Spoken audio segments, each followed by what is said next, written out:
mettre en évidence le rôle de l'hypophyse sur les testicules, vous avez une série d'expériences que vous pouvez la regarder sur votre PDF qui vous montre à la fin que l'hypophyse contrôle les testicules par voie sanguine à travers des hormones hypophysaires que nous allons les appeler les gonadostimulines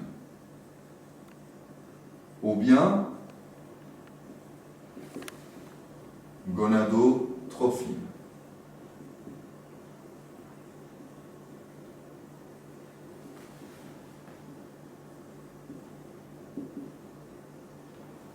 Ces gonadostimulines ou bien gonadotrophines sont au nombre de 2.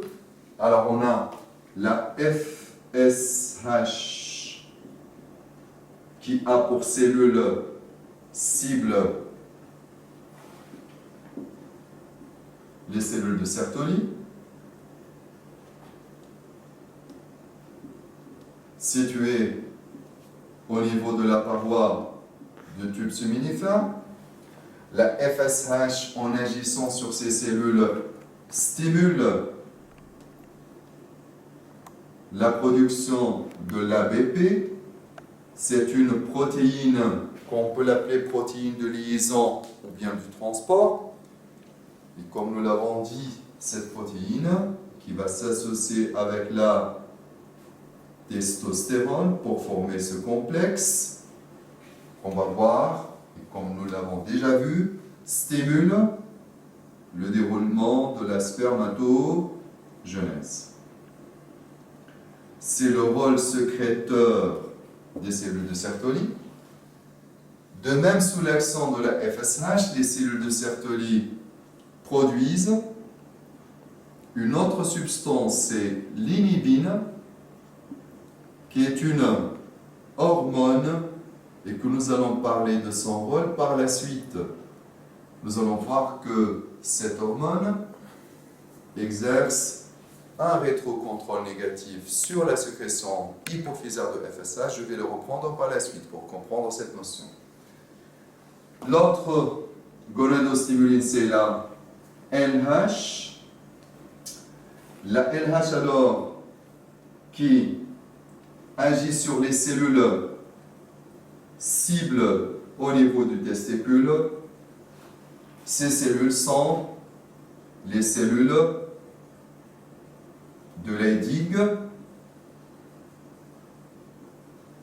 Alors la LH, en agissant sur ces cellules, stimule la production de l'hormone sexuelle mâle, la testostérone que j'ai cité tout à l'heure, qui va par la suite s'associer avec la BP et ça va stimuler la spermatogenèse, c'est que nous allons voir par la suite. Bien, voici le rôle de l'hypophyse et son action sur les testicules. Maintenant, nous allons passer à l'hypothalamus. Alors, l'hypothalamus contrôle l'hypophyse par voie sanguine à travers la GnRH. La GnRH qui est une gonadolibérine.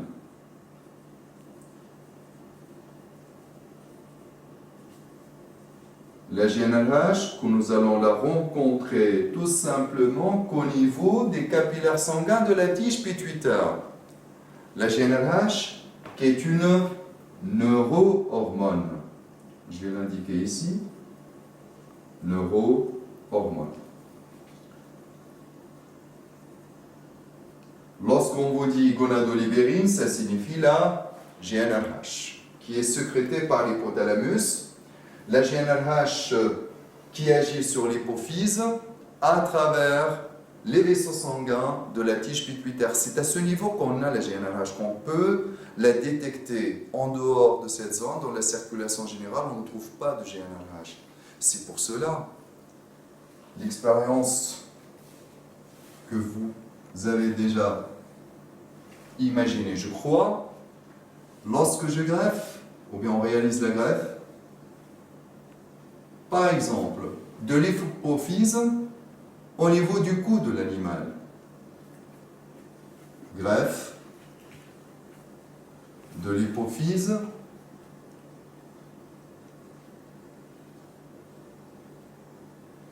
au niveau du cou, l'oreille, l'œil, où vous voulez, chez un mâle hypophysectomisé.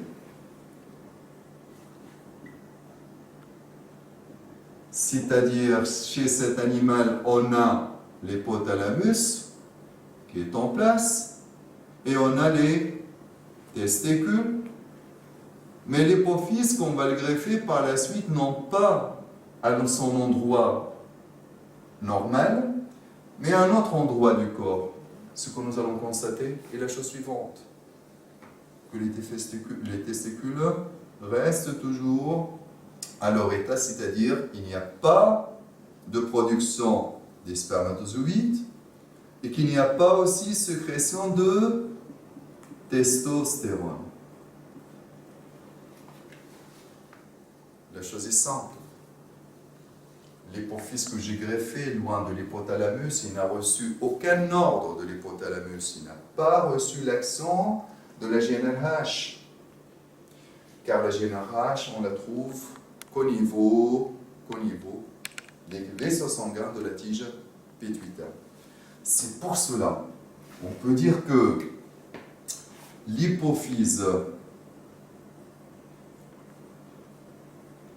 doit être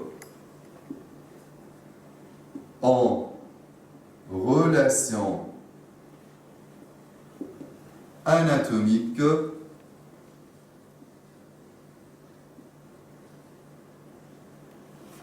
avec l'hypothalamus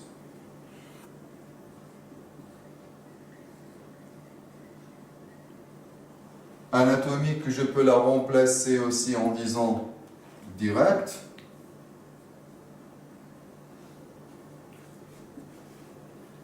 Avec l'hypothalamus à travers la tige pituitaire, comme nous l'avons dit tout à l'heure, qui est richement vascularisée, car la relation entre l'hypothalamus et l'hypophyse se fait par voie sanguine. Donc, essayons maintenant de résumer ce que nous avons dit sous une forme plus simplifiée. Je vais réaliser un schéma que nous allons essayer petit à petit de le compléter par la suite de la fin de séance en indiquant la régulation du fonctionnement testiculaire. Alors, je vais faire le schéma avec la première partie que nous avons jusqu'à maintenant vue ensemble.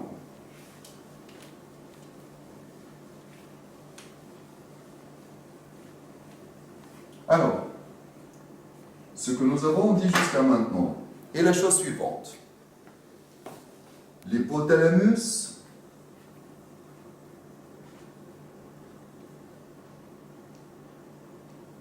sécrète la GNRH. La GNRH qui est une gonadolibérine. C'est une neurohormone qui stimule. Alors vous l'avez remarqué, je vais utiliser des symboles pour rendre mon schéma un schéma fonctionnel. C'est en utilisant des flèches pour indiquer l'action de chaque organe sur l'autre, et par les symboles plus et moins comme je vais l'expliquer. Donc je reprends, l'hypothalamus stimule l'hypophyse, plus exactement l'hypophyse antérieure, pour être plus précis, car c'est cette partie de l'hypophyse qui contrôle le fonctionnement des gonades, l'hypophyse antérieure. De point de vue cellule qui intervient dans la fonction de reproduction, je vais écrire d'un côté cellule à FSH, c'est-à-dire les cellules qui sécrètent la FSH. De l'autre côté, je vais indiquer cellule à LH. Ça signifie les cellules sécrétrices de LH.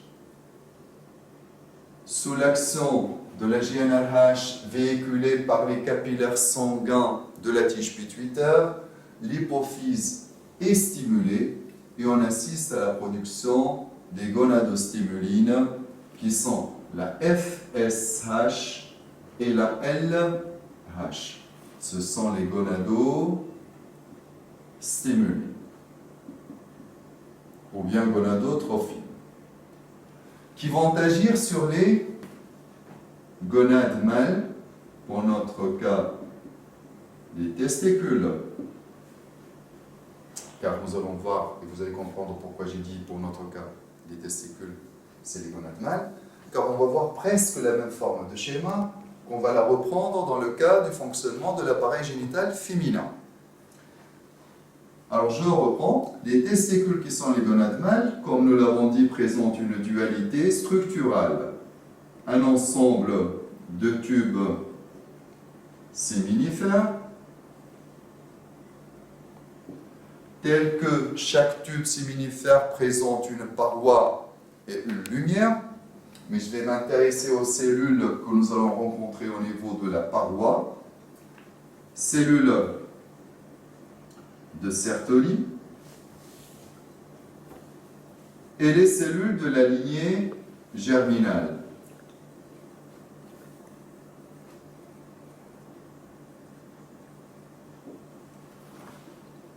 L'autre structure formant le testicule, c'est le tissu interstitiel. Le tissu interstitiel qui est formé par un ensemble de cellules de Leydig et des capillaires sanguins. Je vais indiquer ici cellules de Leydig.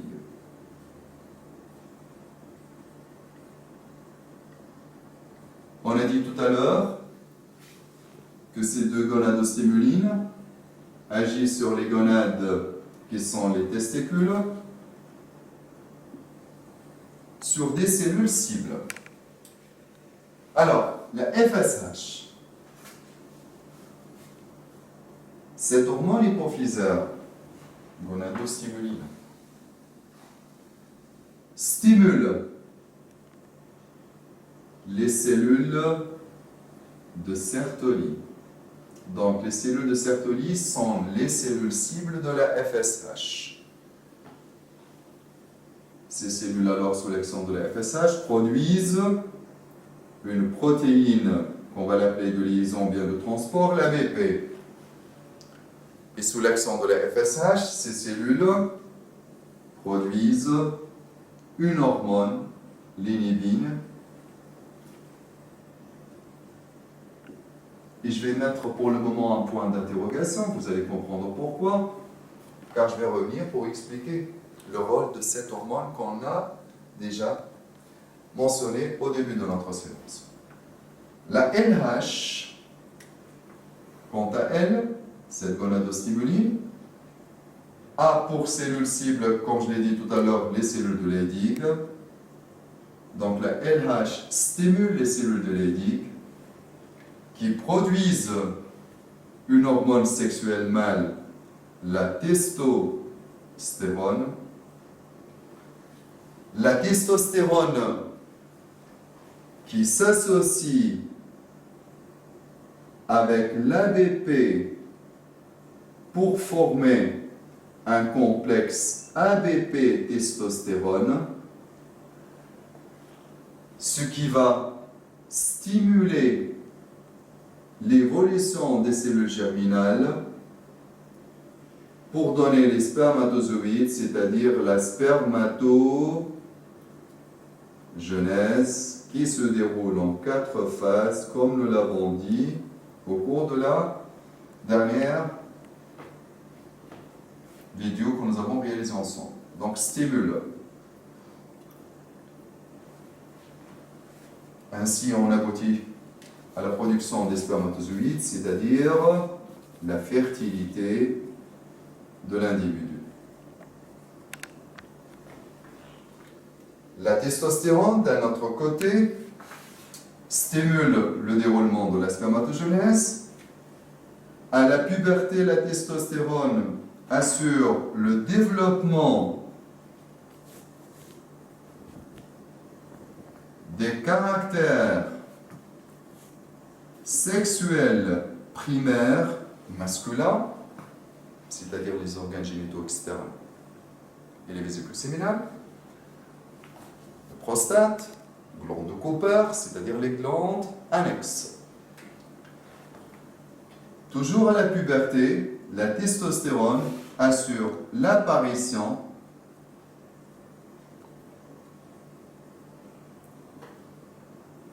le maintien des caractères sexuels secondaires. Sur mon schéma, ce que j'ai représenté jusqu'à maintenant, c'est le contrôle. C'est-à-dire que le complexe hypothalamo-hypophysaire contrôle les gonades mâles qui sont les testicules. Bien. La sécrétion de ces hormones est une sécrétion pulsatile.